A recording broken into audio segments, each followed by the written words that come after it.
A $16,000 tractor and a $24,000 tractor rolled off the same Korean assembly line.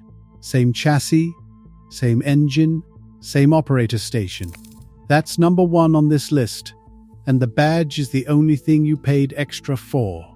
Across the compact tractor world, a handful of factories build the machines that wear a dozen different names. The colors fight in your comments. The steel underneath came from the same building, and the dealer counting on your loyalty is counting on you never finding that out. By the end, you'll know which badges share a factory, where the price gap is real, and where it actually buys you something. Let's start with the one that stings the most. Number one is the new Holland Workmaster 25S. Walk the lot, you spot the blue paint, you feel the brand weight, you nod. But pull the serial plate and it reads LSM Thron, a Korean manufacturer that's built New Holland's small compacts since 2009. Owners on Tractor by Net found the same machine sold as the LSMT 125 for thousands less. One Long Island quote had the Ellis at 16,625 with a loader and backhoe, and the New Holland at 23,850. Same builder. That gap is the badge. Now here's where it widens. That Ellis deal connects to number two, and I want you to remember the name Ellis, because it shows up again. Case IH Farm All Compacts, the 35C through the 55C. Run Ellis Memtron engines too. How do we know? Ellis sells the dealer diagnostic software, and the model list names Case IH and New Holland right on it. So two of the biggest red and blue badges in the yard share one Korean parent. You're not crazy for feeling watched at the dealership. Number 3. John Deere. And no, I'm not saying your green tractor is secretly something else today, but the history is real, and most lots won't volunteer it. Yanmar of Japan built complete Deere compacts through the 1990s. The 650, the 750, the 950, all of them. By 1986, Yanmar had shipped over 100,000 tractors to Deere. Today, Deere assembles its own and drops Yanmar engines into the small ones. So the green halo is partly painted in Japan, and that's just documented fact, not forum gossip. Let's connect the dots before we go further. Else, Yanmar, Daedong, TYM. 4 Korean and Japanese factories. Between them they build or supply the guts for almost every compact badge an American dealer will sell you. The paint war in your driveway is mostly a sticker war, but once it clicks, you can't unsee it. Number 4 is the Arc 19 from Rural King, and this one's almost funny. Rural King's own partner page says the Arc line is built in South Korea by TYM, the same TYM that builds Branson. The same subcompact also wears a Mahindra E-Max 20s badge. Owners line them up and confirm it. Same Yanmar 3-cylinder, same frame, different stickers. The Arc or Branson version sells around 10 to 12,000 with a loader, but the Mahindra badge runs closer to 17, 18. That's roughly 5 to 7 grand for a different logo and a different loader spec. Your call whether the badge is worth it, but at least now you know what you're paying for. Number 5. Bad Boy Tractors.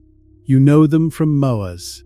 Their compacts came from Kukje Machinery, which TYM now owns, and Kukje also builds Branson. So the Bad Boy is essentially a rebadged Branson with its own loader bolted on.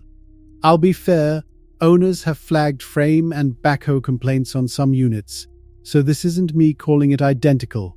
The bones are shared. The build quality reports are their own conversation. Number 6. Bobcat, yeah, the skid steer people. Bobcat's compact tractors are built by Daedong, the same Korean company that makes Kioti. A Bobcat CT 2025 is a rebadged Kioti CK 2610 underneath. The owner's manual even carries both warranties, which is about as close to a confession as you'll get. And here's the honest part, because your audience will check. The Bobcat sold for 3,000 to 5,000 less than the Kioti in 2020 and 2021. But the Kioti loader out lifts the Bobcat loader. So part of that gap isn't badge savings, it's a lighter loader. Same tractor, different arm. That distinction matters, and honestly, anyone who skips it is selling you something. Number 7 is Massey Ferguson's compact line. The 1500 and 1700 series, the 1700M and 1800M. Those run Iseki engines and designs out of Japan. ACO even discloses buying tractors from Iseki in its filings. So the Massey badge on a small compact is a Japanese machine in a red suit. It's a respectable machine. But it's not the heritage story the lot quietly implies. Number 8, and this is the one that should make every brand loyalist sit up. Ford and New Holland's older compacts came from Shibara of Japan starting in 1972. That's the 1000, the 1600, the 1710, the 1920. So the rebadge game isn't new, and it isn't a Korean trick. It's been running for 50 years. Your father's compact was probably built by a company whose name was never on the hood. Let that fact do the work. So the point was never to scare you off every badge. The point is to walk onto that lot unupsellable. These machines aren't bad because they share a factory. Shared factories are how you get a good tractor at a fair price. The trick is knowing when the badge adds steel and when it just adds cost. Here's what I'd actually do with that knowledge. First, if you want the cleanest value, look at the source brand instead of the premium badge. Els, Kioti, TYM, Branson, you're buying the builder directly, no middle markup. But the catch is dealer density.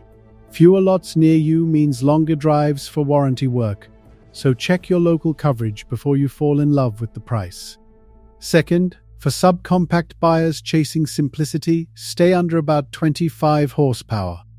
That's the line where most engines skip the diesel particulate filter and the regen cycle headaches. The exact cutoff has some nuance, so confirm the spec sheet on your model. But that's the band where ownership stays simple and you're not babysitting a regen cycle in January.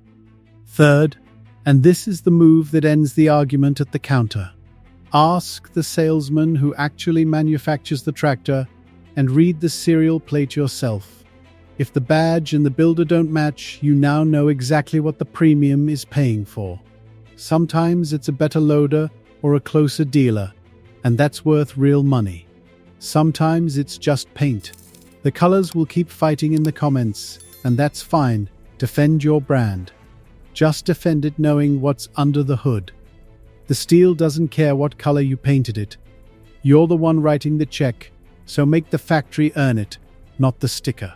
And one last thing before you go. YouTube thinks you'll like this video, so click it. And if you made it to the end, subscribe,